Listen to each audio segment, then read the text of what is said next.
আজি মই গৈ আছোঁ মোৰ জীৱনৰ প্ৰথমখন বিমানত উঠিবলৈ।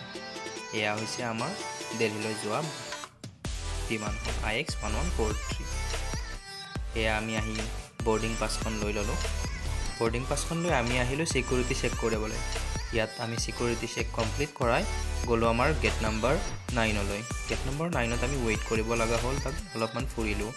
ফুৰি দেখি পালোঁ যে ইয়াত বহুত খোৱা বস্তু পায়, কিন্তু দাম বহুত, নাখালোঁ। এতিয়া আমাৰ টাইম হ'ল আৰু আমি গেট নম্বৰ 6 আহি প্লেনত উঠিবলৈ আহিলোঁ। আৰু ইয়াত প্লেনত উঠোঁতেই বহুত মানুহৰ হ'ল। ইয়াত এয়াৰ হোষ্টেছে আমাক ৱেলকাম কৰিলে। তাৰপিছত আমাৰ নিজৰ ছিটটো বিচাৰি ইয়াত বহিবলৈ গ'লোঁ। এতিয়া আমাক শিকাই আছে কিছুমান ইমাৰ্জেঞ্চি কণ্ডিশ্যনত কেনেকৈ মাস্ক পিন্ধিব লাগে, কি কি ষ্টেপছ ল'ব লাগে, সেইবিলাক এয়াৰ হোষ্টেছে দেখাই দিলে। তাৰপিছত আমি নাইট ভিউটো অলপমান চাই তাৰপিছত বঢ়িয়াকৈ শুই গ'লোঁ।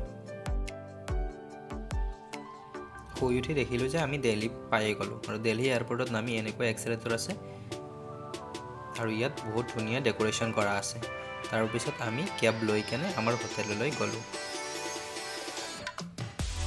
Thank you. Part 2 coming soon.